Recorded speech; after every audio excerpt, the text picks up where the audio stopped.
volumenya cukup besar juga sebenarnya di Gorontalo untuk kecelakaan itu. Ya memang kita kan di tempat kita itu kan ketika ada seperti itu biasanya kan jadi kayak tontonan gitu ya. Ya. Di sekolah jadi gempa, kemudian ternyata di dalam kelas itu semua murid yang ada di situ itu meninggal di bawah posisi di bawah meja. Juga kendalanya kita dalam melakukan evakuasi ketika yang masyarakat itu tidak mau meninggalkan rumahnya karena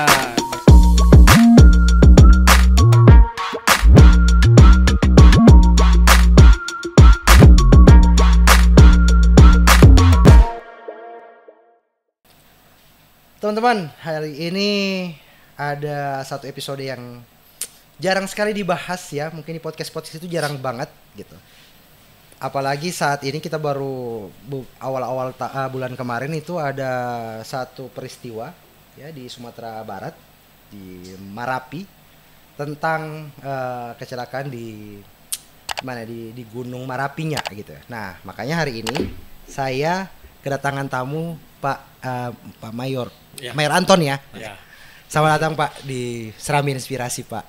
Terima kasih sudah diundang kemarin. Ya, saya yang terima kasih sudah jauh-jauh ke sini, ya. Ke pojok Kabupaten Gorontalo. Oke Pak, Pak Anton di Basarnas sebagai. Ya, saya di Basarnas posisi sekarang adalah Kepala Urusan Umum. Kepala Urusan Umum ya. Iya. Jadi, nah saya mau buka dengan ini. Sebenarnya fungsi Basarnas itu sebenarnya kalau kayak yang kita tahu kan Badan SAR dan sebagainya ketika ada bencana, ada ini itu turun gitu. Tapi pada prinsipnya Basarnas itu apa saja sih sebenarnya Pak yang dilakukan misalnya di setiap daerah gitu. Iya, oke. Terima kasih Mas Iswan. Ya. Nah, saya panggilnya Abang aja lah. Oke, siap Pak. Nanti Bang Iswan panggilnya biar ini Bang aja. Mayor aja. Oke, siap gitu. Mayor. Karena saya akrabnya dipanggil Mayor. Oh, oke, siap Mayor. Pak Mayor. Oke, jadi gini, Bang Iswan, saya sedikit mungkin menjelaskan tentang Basarnas itu sendiri ya. Jadi Basarnas adalah suatu lembaga pemerintah yang diberikan kewenangan untuk bertanggung jawab ya dalam pelaksanaan penyelamatan ya pencarian dan pertolongan terhadap manusia dalam kondisi darurat. Jadi tugas Basarnas itu sebenarnya kompleks ya. Jadi baik itu untuk kecelakaan pesawat penerbangan, demikian juga untuk kecelakaan di laut.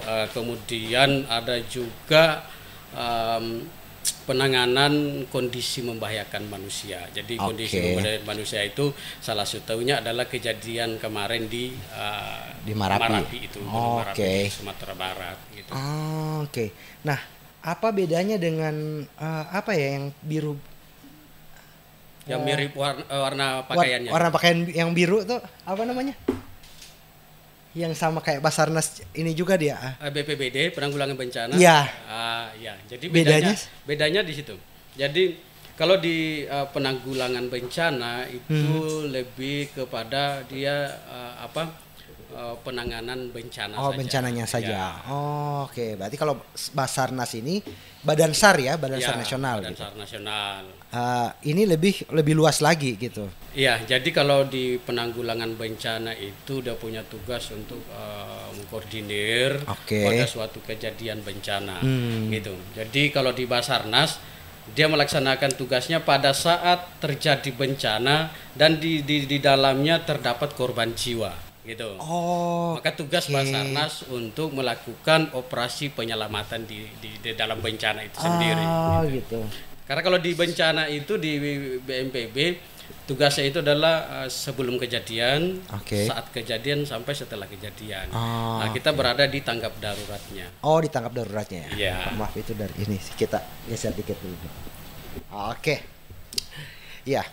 Nah, berarti praktis ini orang-orang Basarnas dia kalau misalnya dari struktur yang tim yang ada di Basarnas itu sendiri, apakah memang dia sebagai ASN-nya di situ atau misalnya mungkin kayak yang lembaga-lembaga lain itu diambil dari instansi Polri atau TNI atau seperti apa Pak? Iya, Kalau di Basarnas sebenarnya statusnya adalah ASN. ASN. Ya?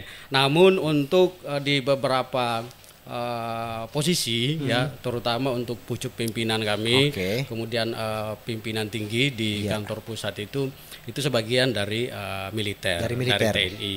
Kemudian di dalamnya itu untuk PIMTI sendiri ada dari TNI Angkatan Udara, saat ini Kabasarnas kan dari TNI Angkatan Udara. Kemudian ada deputinya, kemudian direktur itu gabungan, ada TNI Angkatan Darat dan juga TNI Angkatan Laut. Gitu. Berarti ini Basarnas ini adalah tempat di mana semua orang yang punya kompetensi untuk penyelamatan itu berkumpul ya. Apalagi ya kita tahu yang sejauh ini yang paling terlatih itu adalah TNI Polri gitu. Makanya mereka di dalam. Jadi kami juga di Basarnas itu memang karena memang dituntut untuk profesional ya. Sehingga kemampuan daripada anggota Basarnas itu sendiri kita ada kompetensi tersendiri sesuai dengan kebutuhan untuk bagaimana kita melakukan penanganan sesuai dengan kondisi di lapangan. Karena begini Bang Iswan, Basarnas ini punya tugas untuk dapat melakukan suatu tindakan dimanapun kejadiannya, gitu. Jadi kita harus menyesuaikan, bukan hanya di air saja, tetapi di gunung hutan juga seperti itu. Termasuk salah satunya di ketinggian, gitu. Jadi ketinggian ketika misalnya ada korban berada di dalam di kedalaman atau di jurang, berarti Basarnas di situ dituntut untuk bisa mengevakuasi dengan teknik vertical rescue itu. Gitu. Berarti praktis Pak Mayor, ASN yang masuk ke Basarnas itu berarti ada pelatihan seperti militer. Iya, betul sekali. Karena kita di perekrutannya itu dari awal memang kita seleksinya sama dengan TNI Polri. Gitu. Terutama untuk renang itu ya, terutama untuk renang. Karena di dalam pelaksanaan operasi SAR itu kita dibutuhkan tenaga untuk secara fisik harus prima ya, kemudian mental juga, kemudian harus ada skill juga di dalamnya. Seperti yang saya sampaikan tadi bahwa bukan hanya untuk kegiatan di gunung hutan, tetapi anggota Basarnas harus familiar juga untuk penyelamatan di perairan. Pakai itu di laut, di danau, demikian juga untuk di sungai. Gitu. Jadi ibaratnya begini, Bang Iswan, Basarnas ini punya kewajiban untuk menjangkau korban dimanapun kejadiannya itu. Apakah itu tadi di laut, di gunung hutan, di danau, di sungai. Yang belum sekarang Basarnas bisa jangkau hanya di bulan saja ketika terjadi apa-apa gitu. Kalau sudah akses ke bulan ini pasti. Karena kita memang dituntut untuk bisa menjangkau. Itu menjadi kewajiban daripada Basarnas. Gitu. Nah, dari ini sendiri Pak Mayor gitu. Dari sisi Basarnas sendiri ada enggak misalnya protap yang memang yang mungkin masyarakat juga harus perlu tahu gitu. Protap biar gimana ya? Agar Basarnas ini nggak turun deh gitu. Artinya ketika kalian misalnya contoh nih di Marapi gitu, ketika kalian naik gunung, ini yang harus kalian lakukan biar kita nggak turun ke sana gitu. Karena ketika kita turun ke sana sedang tidak baik-baik saja berarti. Gimana Pak? Benar. Jadi memang ini kan sering kita himbau ya. Jadi kita coba untuk menyinggung dulu terkait dengan pendakian lah. Pendakian. Jadi kita tidak terlalu berkomentar banyak tentang kejadian di Marapi, tapi secara umum saja terkait dengan kegiatan pendakian di gunung hutan itu, bahwa memang yang sering kita himbau bahwa di dalam setiap kegiatan pendakian seperti itu, Bang Iswan, tentunya harus ada persiapan itu yang penting. Nah, persiapannya itu yang dimaksud adalah pertama adalah fisik ya, fisik mental daripada teman-teman yang akan melakukan pendakian. Kemudian harus punya kemampuan untuk bernavigasi gitu. Kemudian dengan mengetahui ilmu navigasi itu dengan sendirinya akan mengetahui mempelajari medan yang akan dituju nanti. Kemudian perlengkapan dan logistik ya, karena sebenarnya pendakian yang aman itu memang harus punya perencanaan yang matang juga gitu ya, perhitungan-perhitungan apa itu. saja yang harus dia bawa dan sebagainya. Sehingga ya itu tadi banyak kejadian selama ini terjadi darurat di gunung hutan itu karena ya itu tadi beberapa hal itu yang diabaikan gitu. Karena tidak ada perencanaan yang matang. Kemudian dari segi keilmuan untuk navigasi juga kurang, alam juga tidak ada. Benar. Oke. Nah, itu kalau misalnya di apa namanya di pegunungan dan sebagainya. Dan memang kalau misalnya dari sisi presentasi yang ada di data Basarnas itu sendiri, Pak, Pak Mayor, apakah memang kalau dari sisi masyarakat umum gitu, yang paling banyak mendapatkan apa namanya ya musibah gitu itu di pegunungan ini atau mungkin di kayak di laut dan sebagainya gitu. Presentasinya seperti apa sih? Yang kesalahannya itu dari masyarakat gitu. Bukan kecelakaan. Benar. Jadi memang untuk kejadian di gunung hutan itu Bang Iswan bukan hanya dari teman-teman pendaki saja ya. Tetapi karena sekarang kan ada juga banyak kejadian yang kita tangani itu dari masyarakat yang melakukan aktivitas berburu, kemudian ada pembukaan lahan apa segala macam, termasuk banyak yang lansia ya, itu yang banyak terjadi lansia tetapi beraktivitas di kebun akhirnya ya udah nyasar hilang gitu. Dan kemarin baru-baru kita laksanakan ini baru tutup kemarin di nggak jauh dari tempat kita ini. Di daerah Gunung Potong itu ya, daerah Gunung Potong. Itu sudah umur 60-an lebih berkebun dan sampai sekarang belum kembali. Nyasar. Jadi sekarang kita masih lanjut dengan pemantauan. Masih proses pencarian dan masih proses pencarian juga. Nah, kalau persentasenya lumayan besar ya, data kita di Basarnas itu memang sekarang yang paling banyak adalah perairan. Tetapi untuk kegiatan di penyelamatan di gunung hutan ini juga persentasenya cukup besar. Cukup besar, Pak. Iya. Nah, kalau di Gorontalo sendiri, Gorontalo kan ya kalau misalnya kita bisa bilang nggak sama kayak di Jawa. Di Jawa kan banyak banget gunung-gunung besar, gunung berapi. Di Gorontalo praktis tidak ada gitu. Satu mungkin sudah tidak aktif gitu. Iya. Nah, kalau di Gorontalo sendiri yang Basarnas sering lakukan untuk misalnya kalau ada penyelamatan dan sebagainya, lebih banyak di mana sih, Pak? Iya, kalau kita lebih ke banyak kegiatan di perairan ya.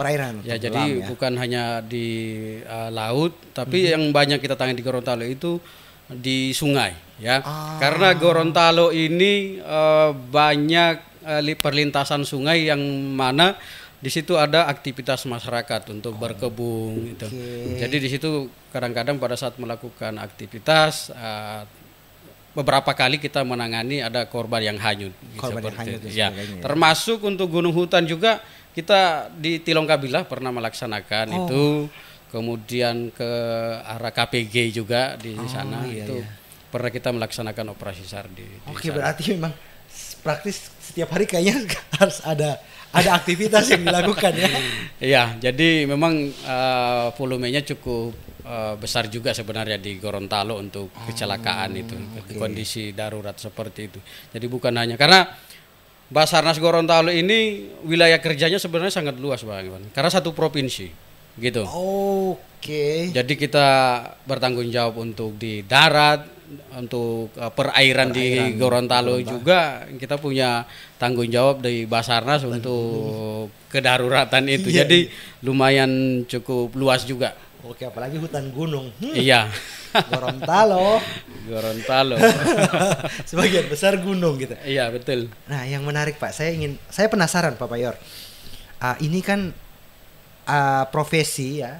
Jadi seorang anggota tim SAR ini kan luar biasa beresiko gitu. Setiap saat itu adalah taruhannya ya nyawa kita sendiri, meskipun ketika kita menyelamatkan nyawa seseorang, tapi taruhannya itu adalah nyawa kita sendiri gitu. Betul. Jadi kita memang menyadari itu ya.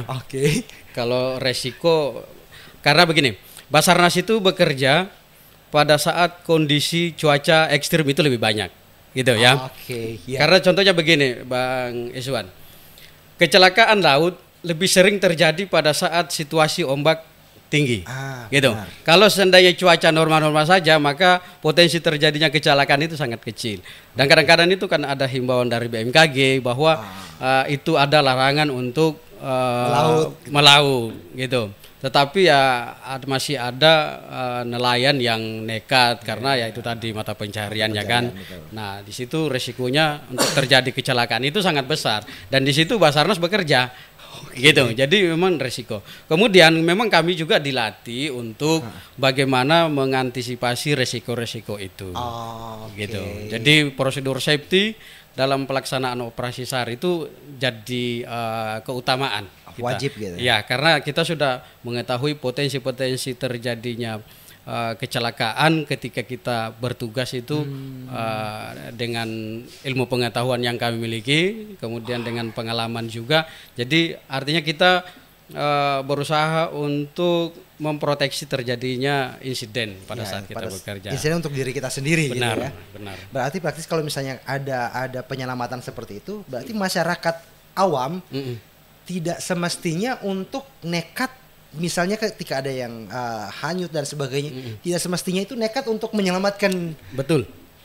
Jadi ya memang kita kan di tempat kita itu kan ketika ada seperti itu biasanya kan jadi kayak tontonan gitu ya. Padahal di dalam pelaksanaan itu sebenarnya berisiko. Ya apalagi kalau di perairan itu kan memang harus ada kita prosedur ya. Prosedur penyelamatan itu sendiri salah satunya yang utama itu adalah proteksi diri kita untuk keselamatan diri ya. Yaitu tadi harus punya kemampuan renang yang mahir, kemudian perlengkapan juga yang memadai. Sehingga memang di dalam pelaksanaan operasi SAR itu Bang Iswan, sebenarnya kita bukan hanya Basarnas saja di dalam pelaksanaan operasi SAR itu. Karena secara aturan di Undang-Undang Nomor 29 tahun 2014 di situ disebutkan bahwa dalam melaksanakan tugasnya Basarnas bersama-sama dengan potensi SAR gitu. Potensi SAR itu adalah sumber daya manusia, sarana prasarana, bahkan hewan sekalipun yang dapat menunjang pelaksanaan operasi SAR itu boleh dilibatkan dalam operasi SAR. Contohnya dari instansi lain ada TNI, Polri, kemudian dari relawan kemanusiaan, organisasi SAR. Nah, itu kita libatkan di dalam kegiatan pencarian itu, gitu.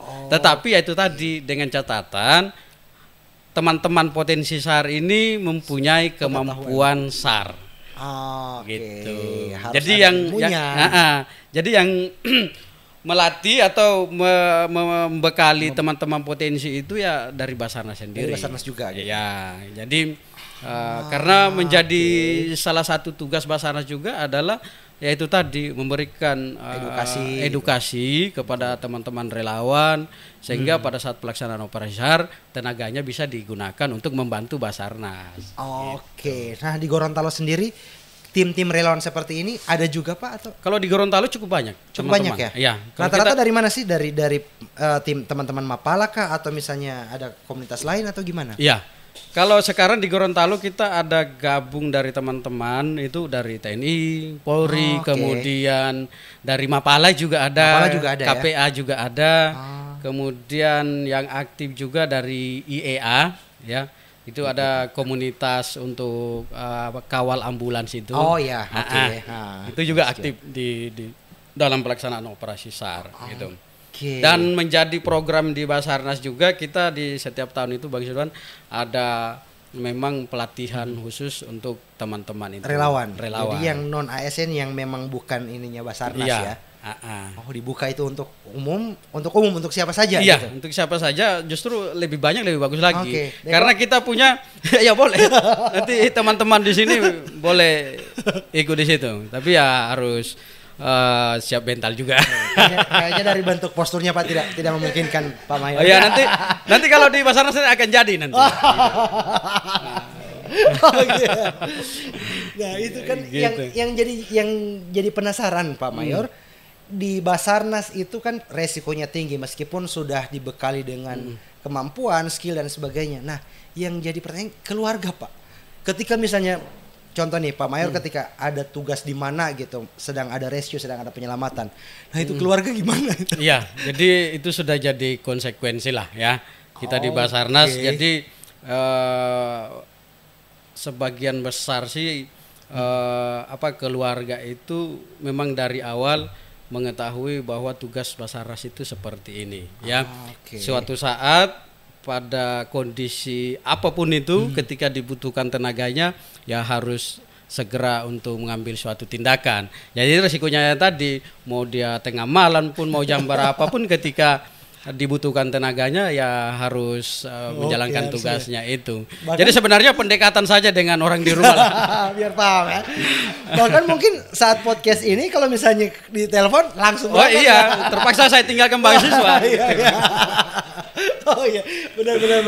Gitu. Emang cuman kenapa sih Pak pilih Pak Mayor di Basarnas sudah berapa tahun? Kalau saya baru 17 tahun lah. Wow, 17 tahun baru. Pak, kenapa pilih Basarnas, Pak? Masih ada banyak tempat enak lain ya. Iya. Pilih Basarnas. Jadi sebenarnya di Basarnas itu enaknya gini, Mas Yuswan. Jadi teman-teman yang punya jiwa petualang itu pas sudah di Basarnas itu. Karena kami di Basarnas lebih banyak kegiatan juga di luar seperti itu. Karena kita dapat kalau jiwa-jiwa yang petualang itu karena kita dapat lautnya, kita dapat gunung hutannya, kita dapat di kegiatan vertikal, segala macam dan ya untuk teman-teman Mapala saya kira cukup pas lah. Cukup pas ya. Untuk di Basarnas itu sendiri. Itu gitu. Enaknya. Berarti memang dari zaman dulu Pak Mayor dulu sebelum ini memang sering juga suka dengan aktivitas luar seperti itu di alam, gunung dan sebagainya. Iya. Kalau saya sih dulu sebenarnya suka tapi kan namanya kita orang kampung itu dengan situasi lapangan itu kan cukup familiar lah ya. Meskipun waktu itu saya belum tahu juga tentang pendakian apa segala macam. Jadi jujur saya tahu ilmu navigasi apa segala macam itu setelah masuk Basarnas, setelah jadi anggota Basarnas, karena ya itu tadi kita dapat pendidikannya di Basarnas. Kemudian kenapa kita sedikit tahu tentang pendakian, karena memang kita dibekali ilmunya ya. Kemudian dengan pengalaman penyelamatan di Gunung Huta ya dengan sendirinya jiwa petualang itu juga muncul di situ ya. Gitu. Karena tugas akhirnya jadi suka gitu. Menarik ini. Nah, masih ingat nggak Pak Mayor? Tugas pertama ketika di Basarnas itu dalam penyelamatan itu seperti apa sih? Iya. Kalau punya Pak Mayor. Saya kebetulan pertama mendapatkan tugas penyelamatan itu kebetulan di Gunung Hutan. Gitu. Gunung Hutan. Sebelumnya saya tugas di Makassar, Bang Iswan. Jadi pertama saya melaksanakan penyelamatan itu pertama kali langsung dapat di Gunung Hutan. Itu di Gunung Bawah Karaeng. Gitu. Dan itu posisinya memang korban juga berada di puncak. Jadi memang ujiannya pas penugasan awal memang cukup berat gitu. Cukup berat dan kita alhamdulillah bisa melaksanakan penyelamatan itu, kegiatan operasi itu ya alhamdulillah dengan berbagai macam kendala tantangan itu akhirnya bisa dilaksanakan dengan baik lah. Itu tugas pertama. Jadi cukup ya berkesan juga lah karena ya itu tadi langsung dapat operasi berat, baru posisinya di puncak lagi. Kalau Bawah Karaeng itu kan sekitar 2.800 juga gitu. Ya. Iya. Nah kalau di Gorontalo sendiri Pak, medan paling berat ketika misalnya melakukan penyelamatan itu di mana sih kan kalau yang di Gorontalo? Iya. Sebenarnya di semua daerah itu punya karakter yang berbeda ya. Namun dengan kondisi di Gorontalo, kontur yang ada, saya kira tidak terlalu sulit lah ya. Karena ya pertama itu tadi untuk medan pendakian juga di sini mungkin tidak terlalu banyak tempat ya. Gitu. Untuk saat ini sih dari teman-teman Basarnas sendiri tidak ada tempat yang sulit lah. Artinya di luar dari masih Takamu standar. Ya easy lah ya. Iya gitu.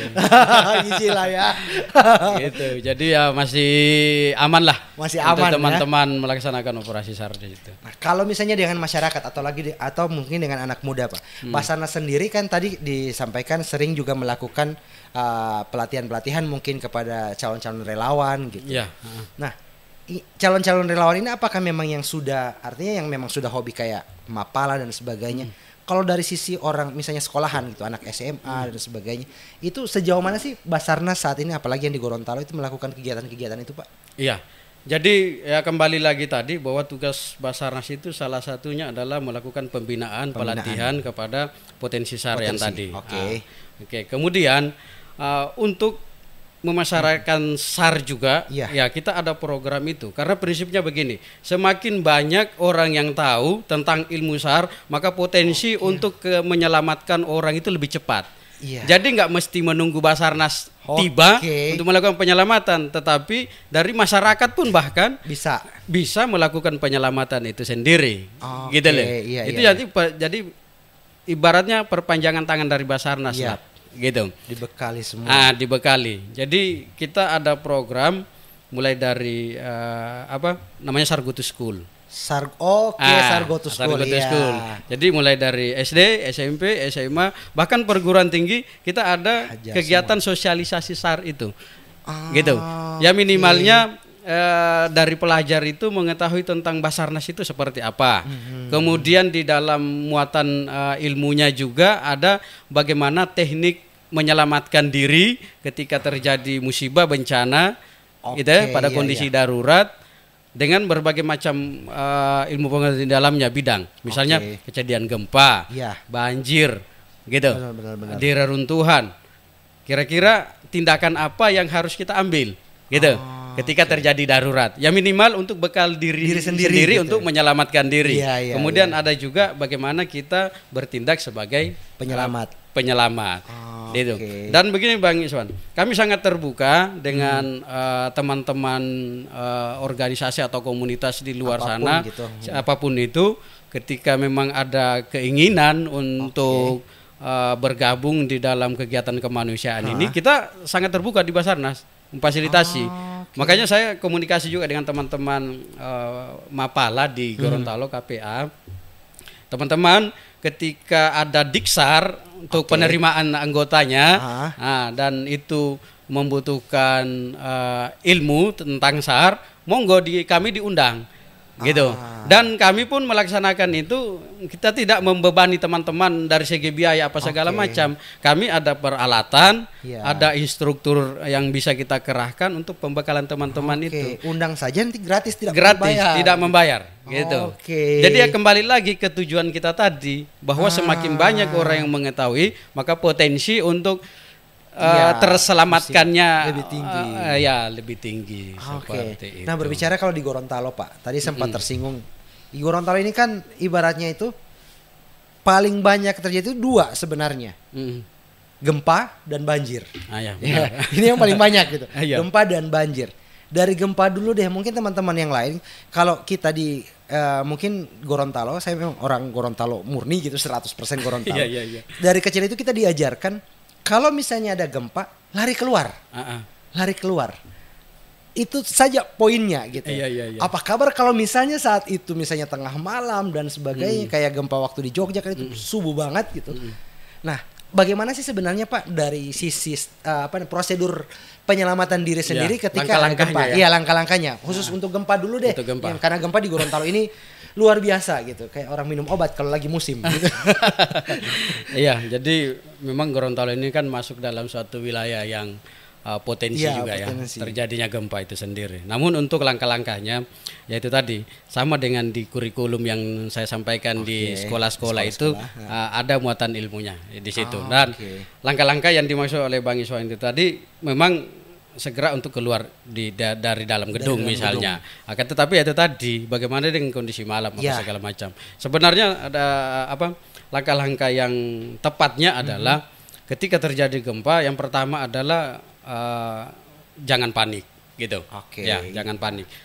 Meskipun ya tetap ada di dalam diri kita, kayak manusiawi lah ya, ketika terjadi seperti itu. Tetapi dengan kita mengingat bahwa ketika kita mengetahui langkah-langkahnya itu, minimalnya mengurangi lah rasa kepanikan itu. Jadi jangan panik, kemudian jangan juga ya langsung keluar seperti itu. Tapi pelajari dulu ya, sambil kita berdiam mempelajari kira-kira langkah-langkah apa ini. Yang penting jangan panik aja dulu. Kemudian memang kita tetap berusaha untuk keluar gedung. Namun ya itu tadi, jangan juga terlalu terburu-buru gitu. Ya. Karena kadang-kadang itu kan karena ingin cepat keluar malah terjadi kejatuhan benda apa segala macam. Yang paling penting adalah bagaimana kita melindungi diri kita dulu, kepala, kemudian mungkin nyari tempat perlindungan di struktur yang kuat gitu. Nah setelah itu baru cari akses untuk keluar ya. Keluar gitu. Kalau terjebak Pak gitu. Ya, sebenarnya begini. Ada juga ilmunya karena berbagai macam opsi juga sih sebenarnya untuk kondisi seperti itu. Artinya ada yang paling mudah deh, yang meskipun tidak harus berotot bisa lakukan itu. Iya. Jadi ya itu tadi, berusaha untuk merendahkan posisi kita di lantai gitu, karena kan untuk kejatuhan. Kemudian kita menyelamatkan diri dengan berada pada dua sisi. Contoh nih, tempat tidur misalnya, kita berada di antaranya gitu. Ketika ada teruntuhan mungkin dari plafon apa segala macam, kita masih ada di kolom itu gitu. Jatuh dulu di ininya ya. Iya, jadi nggak langsung ketimpa dengan kita. Itu sederhananya. Gitu. Contoh mungkin kayak gini, ada meja seperti ini. Kalau orangnya biasanya kan masuk di bawah kolong. Sebenarnya begini, ada pernah penelitian dilaksanakan itu di rescue-nya di Amerika sana gitu ya.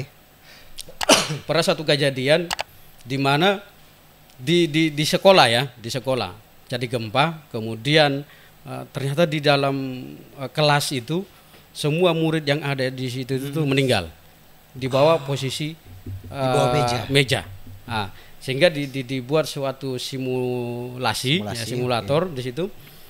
Dibandingkan antara yang berada di sisi antaranya bangku-bangku itu dengan yang berada di bawah meja. Dengan kekuatan gempa yang sama ini ya, disimulatorkan di situ. Ternyata yang di bawah meja memang tidak ada yang terselamatkan. Gitu. Karena dia tertimpa dengan material ini sendiri. Yang ada di atasnya. Ternyata lebih aman pada posisi berada di antaranya. Gitu. Karena jatuh dulu di ininya yang atasnya, kemudian mungkin ke sebelahnya tidak. Kemudian meja-meja seperti ini kan ketika kena beban, retak, ini kan bisa ada tajam di situ. Itu yang bisa nusuk bagian tubuh gitu. Nah ini pelajaran penting ini guys. Jadi untuk masuk begini mungkin kalau skalanya kecil, tetapi kan kita tidak mengetahui apakah gempa ini akan besar atau tidak gitu. Benar. Jadi resikonya ketika kita masuk tapi gempa besar maka tertimpa dengan ini gitu. Dengan batunya gitu. Iya, saya berbicara gempa itu saya ingat pengalaman waktu gempa Jogja yang 2006 ya kalau nggak salah. Itu saya pas di Jogja tuh.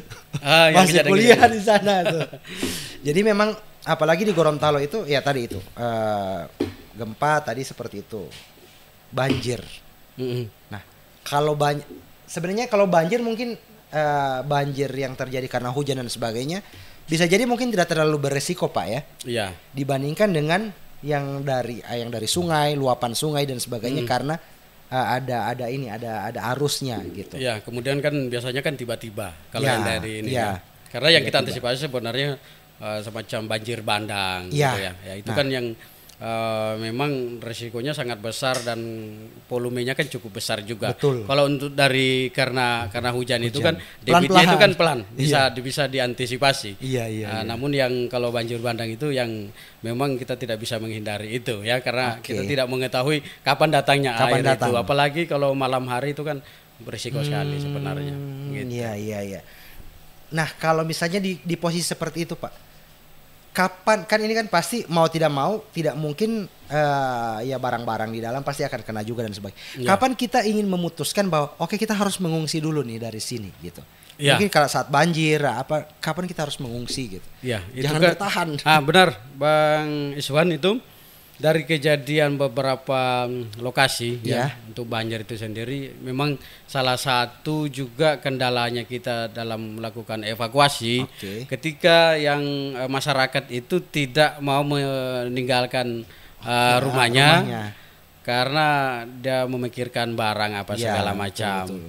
Nah, memang sih ada beberapa yang cepat untuk mengungsi, ada juga yang bertahan karena biasanya juga pada suatu lokasi di mana itu sering terjadi banjir. Jadi dia menganggap ini sering di sini. Sudah pernah pengalaman gitu ya. Sehingga dia bertahan untuk bagaimana saya tetap di rumah saja. Gitu. Padahal dari segi keselamatan itu sangat berisiko. Ya, benar. Gitu. Sehingga selalu dalam pelaksanaan kegiatan tersebut tetap kita menghimbau ke masyarakat itu, mengajak untuk segera dievakuasi gitu. Dan memang di beberapa hanya ya seperti itulah masyarakat itu kadang-kadang ada yang tetap pengen tinggal di rumahnya karena itu tadi memikirkan barang-barangnya apa segala macam. Gitu. Tapi memang kalau misalnya ketika ada yang mau tinggal dan sebagainya, udah berarti dari tim SAR gitu. Yang penting tetap ada himbauan ke mereka untuk di rumah itu seperti apa, ditinggalkan bekal untuk kalau misalnya ada apa-apa gitu harus kayak gini gitu. Sebenarnya dilema juga sebenarnya kita. Ya. Tapi memang di beberapa kegiatan juga itu kita terpaksa untuk kita mungkin sedikit memaksa lah ya. Gitu. Karena kita memberitahu bahwa ketika dia bertahan maka potensi darurat itu sangat tinggi gitu loh. Kita berikan pendekatan untuk bagaimana untuk kita evakuasi. Kemudian kalau tadi memikirkan masalah barangnya, biasanya kita koordinasi dengan petugas keamanan dari kepolisian, dari TNI untuk patroli mengamankan kawasan tersebut yang kita clearkan seperti itu. Benar. Lagi-lagi adalah kerja kolektif. Benar. Gitu. Menarik nih. Basarnas sendiri setiap bulan ada enggak Pak? Gitu Pak Mayor. Aktivitas atau kegiatan yang kayak tadi tuh yang mengedukasi masyarakat tentang bentuk-bentuk penyelamatan ini gitu. Ada rutinitas yang dilakukan nggak? Misalnya mungkin setiap bulan kah atau setiap 3 bulan? Ini di internal atau eksternal nih? Yang eksternal, eksternal. Kalau eksternal kita setiap bulan tetap ada. Setiap bulan ada Pak? Iya. Jadi kita juga di Basarnas ini di Gorontalo kita sering dapat kunjungan dari sekolah gitu, dari SMA dan itu kita bekali di kantor karena dia yang datang kita bekali praktek segala macam, tetap pembinaan itu ada.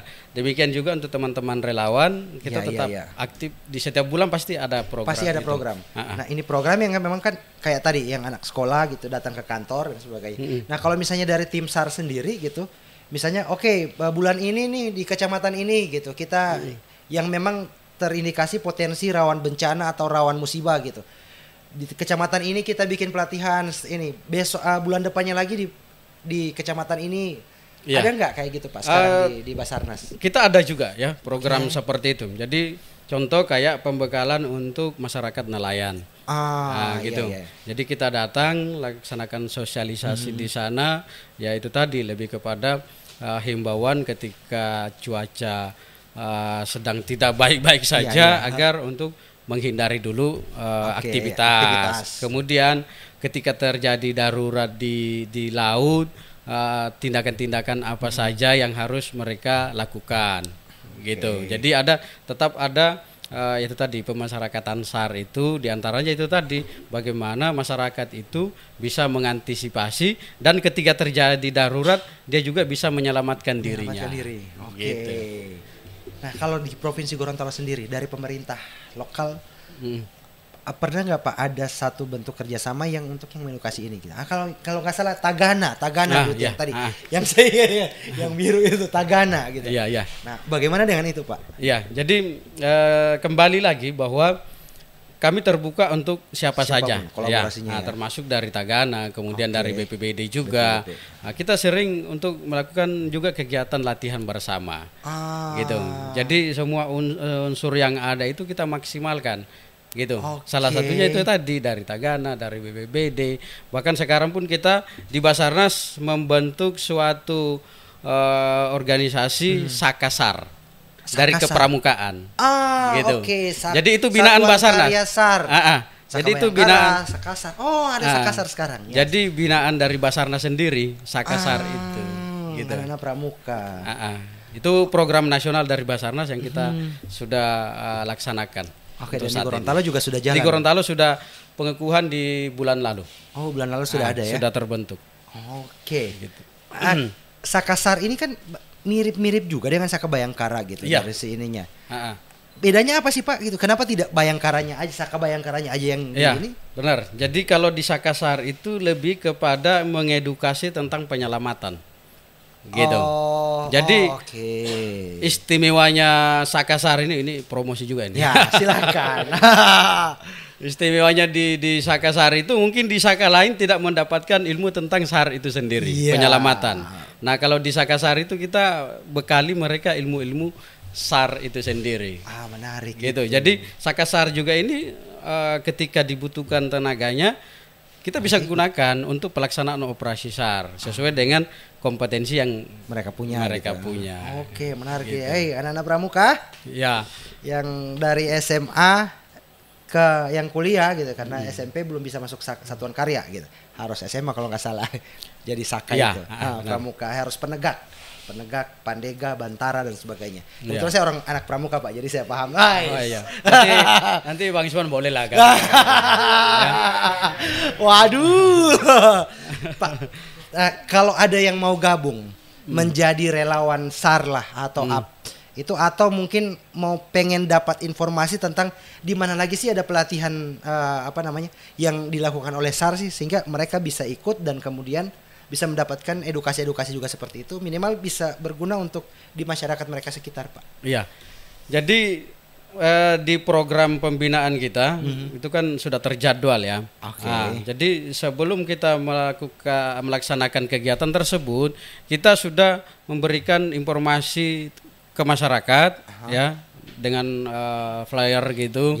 Kita sosialisasikan bahwa akan dilaksanakan kegiatan pelatihan SAR dan itu terbuka untuk umum gitu. Nah, bisa mendaftar dari situ. Kemudian dari organisasi juga kita sebenarnya mendorong untuk bagaimana teman bergaul kita di luar sana itu memberikan gambaran, ayo bikin yuk organisasi komunitas kemanusiaan di bidang SAR. Oke, nanti tim SAR datang untuk mengedukasi dan sebagainya. Seperti itu. Jadi kita itu tadi terbuka dengan siapa saja untuk sharing ilmunya itu. Sharing ilmu dan sebagainya ya. Apalagi yang milenial sekarang itu yang suka healing ke gunung dan sebagainya, hanya pakai sandal jepit gitu, pakai kaos oblong. Nah, itu salah satu tadi faktor pemicu terjadinya kedaruratan di gunung hutan ya itu tadi. Iya. Gitu. Nah, itu yang kadang di milenial itu yang sering ini dengan alasan healing, bawa tenda seadanya dan sebagainya. Kembali lagi bahwa mereka tidak memiliki persiapan yang matang. Gitu. Dan informasi-informasi itu mereka bisa dapatkan kalau misalnya ke di acara kegiatan-kegiatan SAR nanti yang ini. Nah, kemudian Bang Iswan untuk pendakian itu sendiri kalau kami sih menghimbau untuk teman-teman yang akan melakukan pendakian seperti itu agar ada koordinasi penyampaian kepada Basarnas, melaporkan gitu ya. Sehingga pada saat teman-teman melaksanakan aktivitas di Gunung Hutan, kami yang siaga di kantor itu karena kan kita siaga 2x24 jam tidak putus petugas siaga itu. Nah, ketika dapat seperti itu maka kita akan pantau terus. Gitu, berdasarkan laporan dari teman-teman yang akan melakukan pendakian, mulai dari hari apa mau naik, kemudian jumlah dalam timnya itu berapa orang, kemudian rencana turunnya hari kapan. Jadi kami ngecek kalau itu dari teman-teman pada saat mau naik melapor, kemudian turun juga menyampaikan bahwa kami sudah turun, gitu loh. Itu mungkin salah satu langkah-langkah untuk safety-nya ya teman-teman yang melakukan aktivitas di Gunung Hutan untuk menyampaikan kepada Basarnas melaporkan bahwa saya akan melaksanakan kegiatan seperti itu di Gunung Hutan. Gitu. Sehingga kita gampang untuk memonitoring juga. Benar. Gitu. Karena banyak kejadian itu yaitu tadi melaksanakan pendakian tanpa adanya informasi. Ya, belum lagi karena gengsi untuk menutupi organisasinya gitu ya.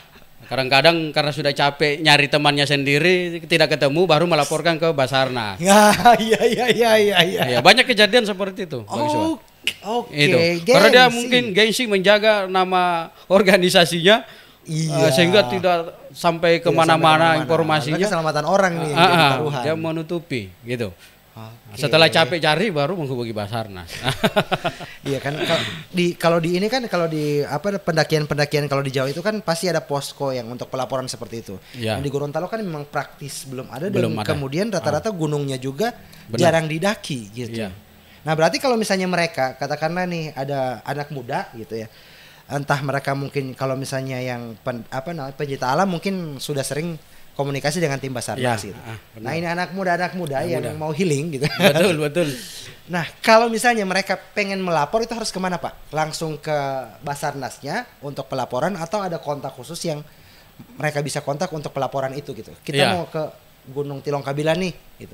Jadi bisa mungkin dari teman-teman kalau misalnya secara formal juga mau bersurat, boleh. Kemudian enggak mesti dengan langsung ke kalau kita di tempat saya itu kan com center ya. Untuk layanan itu. Dari kenalannya juga mungkin ada anggota Basarnas di dalam di anggota Basarnas yang kita kenal. Info ke temannya juga yang di anggota Basarnas itu pasti dia akan sampaikan ke com center. Kemudian Bang Iswan, ada juga call center kami di Basarnas itu ketika terjadi darurat itu dihubungi saja di kontak personnya 115. Emergency call-nya. 115. Ya. Itu kalau di Gorontalo nelpon terkonek langsung ke Gorontalo atau masih harus terkonek ke BCC Basarnas Command Center di Jakarta.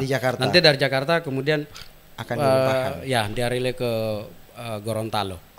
Gitu. Artinya lebih memudahkan teman-teman dengan angka itulah 115 itu kan. Ya, gitu. Jadi ketika ada masalah gitu, ada yang mau tenggelam dan sebagainya langsung telepon ke sana. Ya pada kondisi darurat. Ya. Langsung hubungi ke 115. Kondisi darurat kalau dengan ini Pak Mayor gini, ini menarik nih. Dengan pemadam kebakaran.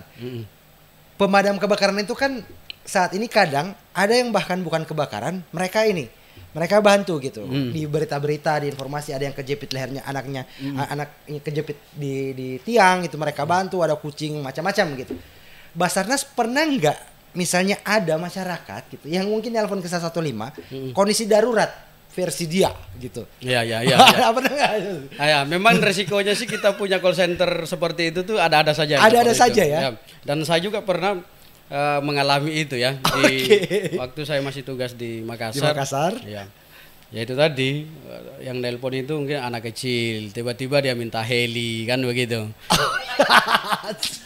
Ya ada kejadian seperti itu. Ya ada juga memang oknum-oknum yang iseng kadang-kadang seperti itu menyampaikan. Nah, itulah menjadi resikonya kita punya call center seperti itu ya. Tetapi ya itu tadi banyak juga dari call center yang kita miliki itu memang mendapatkan informasi dari masyarakat itu banyak di situ. Oke. Nah, memfilter itu Pak, ini benar, ini fake atau benar? Jangan sampai ini memang beneran, tapi karena mungkin anak kecil yang ini kita asumsikan itu fake, ternyata benar. SAR terlambat ke sana gitu. Bagaimana memfilter? Jadi memang kita tindakannya adalah tetap kita mengecek ya. Mengecek yaitu tadi data-datanya ya. Terutama daripada data korban, kemudian yang pelapornya siapa, kemudian alamatnya yang paling penting. Nah, nanti untuk tindakan dengan kejadian seperti itu mungkin kita langsung koordinasi dengan Polsek yang di sana Koramil karena jaringan informasi kita itu koordinasinya ke semua lini.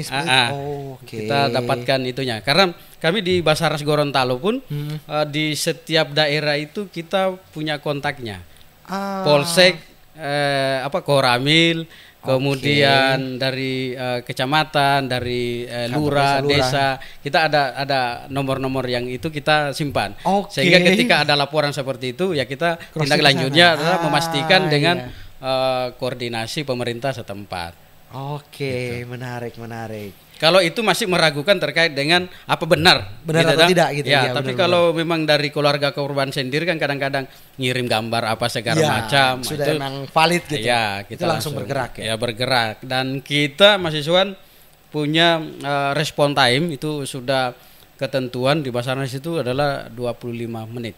Setelah mendengar informasi kita meninggalkan kantor itu 25 menit. Paling maksimal itu 25. Menit itu. Pakai sirene juga ya kayak pemadam dan sebagainya ya. SLA-nya 25 menit. Tanggap cepat banget gitu ya kan. Untuk ini. Betul. Sip, menarik. Nah, Pak, mungkin terakhir pesan ke masyarakat gitu, ketika misalnya ingin melakukan aktivitas yang di itu tadi hutan gunung tadi atau misalnya di perairan dan sebagainya. Apa saja sih sebenarnya yang mereka harus siapkan, lalu kemudian ketika ketika ada hal yang terjadi di luar kehendak mereka, tindakan pertama apa yang harus mereka lakukan? Mungkin bisa menutup. Ya. Oke. Jadi begini Mas Iwan, saya sedikit mungkin membahas tentang sebenarnya pembekalan terkait dengan keselamatan itu memang lebih bagusnya itu dari sejak dini ya. Oke. Gitu. Cuman kita di Indonesia ini belum menerapkan itu ya. Contoh misalnya dari kecil sebenarnya anak-anak itu diwajibkan untuk bisa berenang. Ya, oke. Gitu. Nah, ini kan tidak terjadi di kita. Ya. Kalau di luar mungkin memang dari kecil itu sudah dibekali itu. Ya. Kalau di Gorontalo berendam Pak. Berendam ya. Jadi kalau dapat tempat yang dalam ya hanyut kan. Berendam bukan berenang. Ya. Itu. Kemudian harusnya juga kita itu tahu untuk penanganan dasar kedaruratan. Contoh untuk RGP misalnya untuk ketika ada yang henti napas, henti jantung, maka paling tidak itu dengan pembekalan anak-anak kita dari kecil itu mengetahui tentang RGP ya untuk bantuan hidup dasar itu. Jadi ketika terjadi darurat bukan hanya mau dimanapun, mau dia di tempat keramaian di mana saja, ketika ada yang kolaps seperti itu, maka secara umum masyarakat sudah tahu bagaimana tindakan-tindakan harus diambil gitu loh. Jadi tidak mesti menunggu petugas medis datang gitu. Karena ilmu RGP itu kan sebenarnya ilmu dasar ya, medis itu untuk penanganan awal. Gitu. Itu mungkin di situ dulu. Kemudian ya itu tadi, mungkin kami himbau juga ya kepada masyarakat khususnya di Gorontalo itu sendiri dengan memasuki musim penghujan sekarang, karena prediksi dari BMKG itu memang di bulan 12 bulan 1 ini sampai Februari nanti tuh puncak musim hujan. Iya. Kemudian di Gorontalo juga potensi terjadinya banjir itu cukup besar juga, cukup tinggi ya. Karena pengalaman di tahun-tahun sebelumnya sudah beberapa titik itu tergenang ya ketika terjadi seperti itu. Hujan terus menerus. Sehingga tentunya masyarakat kami himbau untuk tetap waspada ya. Pada saat cuaca hujan tinggi tetap waspada, dan kalau memang diperlukan untuk melakukan pengungsian ya itu yang utama gitu loh. Jadi jangan menunggu terjadi kecelakaan, terjadi musibah baru mengungsi gitu. Demikian juga untuk nelayan segala macam pada kondisi tertentu, kalau memang ada, apalagi kalau ada himbauan agar jangan melakukan kegiatan dulu di laut, jangan memaksa. Demikian juga teman-teman yang pendaki itu ya, ketika ada yang mau melakukan pendakian, maka kembali lagi bahwa harus ada perencanaan yang matang sebelum melakukan aktivitas. Dan yaitu tadi kalau setidaknya berkenan untuk menyampaikan ke Basarnas terkait dengan aktivitas di Gunung Hutan, sehingga kami di Basarnas memantau teman-teman melakukan aktivitas, dan itu gratis gitu ya. Tidak dibebani ke teman-teman pendaki untuk tidak ada birokrasi yang harus ke desa dulu untuk urus surat rekomendasi. Benar. Ada sekretaris dulu harus tanda tangan, itu nggak ada begitu Pak ya? Iya. Langsung menyampaikan saja Mas Iswan. Oke, menarik sekali teman-teman. Dan terus terang memang di Gorontalo ini jarang banget dibahas gitu. Jadi penting sekali untuk penyelamatan, pengetahuan tentang hal ini gitu ke masyarakat, semua masyarakat. Jadi mudah-mudahan video ini bisa bermanfaat untuk teman-teman, khususnya masyarakat yang ada di Gorontalo, karena memang paling banyak orang yang nonton Gorontalo Pak. Gitu. Jadi semua yang milenial yang mau mendaki, healing dan sebagainya, para nelayan.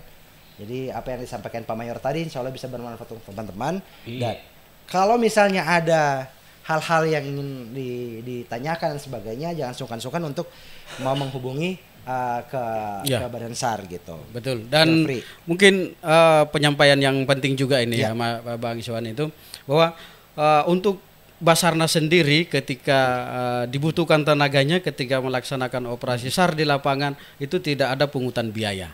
Gitu. Yang paling penting nih. Jadi jangan sampai ada oknum yang memanfaatkan itu, karena pernah ada kejadian kita melaksanakan operasi SAR, setelah Basarnas balik kanan, ada oknum yang masuk gitu. Oke. Minta biaya. Gitu dengan mengatasnamakan Basarnas. Ya, jadi saya sampaikan ke masyarakat ya bahwa Basarnas dalam menjalankan tugasnya tidak pernah membebani ke masyarakat atau keluarga korban. Oke, apapun gitu. itu. Apapun itu. Operasionalnya semua Basarnas sendiri yang mendanai seperti ya. itu. Oke. Menarik. Terima kasih Pak Mayor. Terima kasih Bang Iswan dan tim sudah mengundang kami ke tempatnya di sini. Serami inspirasi. Ini agak sedikit SAR sih warnanya, Pak. Oh iya. Sedikit SAR. Nanti lain waktu kalau bisa jalan-jalan ke tempat saya. Oke, siap. Bisa kita bikin gitu. konten on the spot. Bisa sekali ya. Jadi teman-teman bisa berkunjung ke sana dan kita bisa praktekkan untuk vertical rescue juga. Oke. Boleh. Nah, sudah ada banyak beberapa contoh korbannya. Ya. Oke, mungkin menurut Pak Badewe, istri saya itu pernah hampir jadi ASN di Badan SAR. Oh gitu. Iya. Begitu saja. Terima kasih. Assalamualaikum warahmatullahi wabarakatuh.